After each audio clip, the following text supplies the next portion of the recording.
ہمارے استاذ نے ایک واقعہ سنایا تھا ہمیں, کتابوں میں یہ واقعہ لکھا ہے کہ ایک طالب علم تھا, پرانے وقتوں کی بات ہے, رات کو مسجد میں چراغ لے کے مطالعہ کر رہا تھا.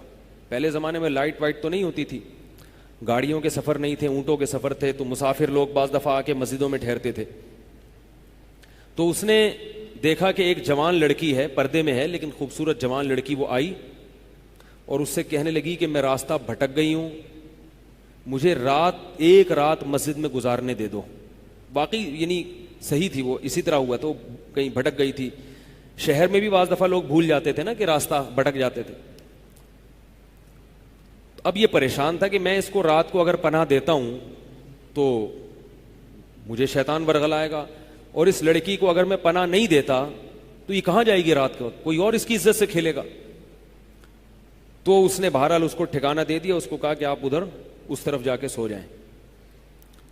نتیجہ کیا نکلا ہے کہ وہ لڑکی اس کو دیکھ رہی تھی, یہ کرتا کیا ہے, اس کو بھی اپنی عزت کا ڈر تھا نا کہ کہیں یہ دست درازی نہ کرے. تو یہ نوجوان جس چراغ میں مطالعہ کر رہا تھا, مطالعہ کرتے کرتے اس کی آگ میں اپنی انگلی لے کے جاتا اور اس کو جلاتا. جیسے ہی وہ جلنے لگتی تو اس انگلی کو واپس کھینچ لیتا, ایک دم تپش آگ لگتی نا, واپس کھینچتا. پھر تھوڑی دیر بعد یہ انگلی اس میں لے کے جاتا, پھر واپس کھینچتا. پوری رات یہ کرتا رہا ہے اور اپنی انگلی کو جلاتا رہا ہے.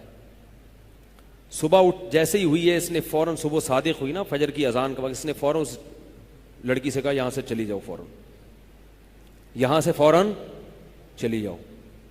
اس نے کہا اللہ کی قسم اس وقت تک نہیں جاؤں گی جب تک تم یہ معاجرہ نہیں بتاؤ گی رات تم نے کیا ہے. تو کہنے لگا یہ میرا اور اللہ کا معاملہ, میں تمہیں نہیں بتا سکتا. اس نے پھر اللہ کا واسطہ دے کے کہا, اس نے کہا میں جاؤں گی نہیں یہاں سے جب تک بتاؤ گی نہیں. اس نے کہا شیطان مجھے ورغلا رہا تھا کہ ایک جوان لڑکی ہے, اجنبی ہے, کوئی دیکھنے والا نہیں ہے, کوئی دیکھنے والا نہیں ہے, تو زنا کر لو اس سے, کوئی دیکھنے والا نہیں ہے. شیطان مجھے لے کے جاتا تھا تو میں اپنی انگلی آگ میں جلاتا تھا, اپنے نفس کو یہ سمجھانے کے لیے کہ دنیا کی آگ برداشت کر سکتا ہے, جہنم کی بھی برداشت کر لینا, جہنم کی بھی برداشت کر لینا. پھر اور اگر تجھ سے یہ برداشت نہیں ہو رہی تو وہ کیسے برداشت کرے گا. کہہ رہے جب میں آگ میں جلنے لگتا تھا نا تو میری چیخ نکلتی تھی, یار یہ نہیں ہو رہی تو وہ کیسے برداشت ہوگی. حدیث میں آتا ہے جہنم کی آگ دنیا کی آگ سے 70 گنا زیادہ گرم ہے, 70 گنا زیادہ گرم. جب نبی صلی اللہ علیہ وسلم نے صحابہ کو یہ بات بتائی, ترمذی کی حدیث ہے کہ صحابہ کے سینے سے رونے کی ایسے آوازیں آنے لگیں جیسے ہانڈی کھولتی ہے, ایسا روئے صحابہ.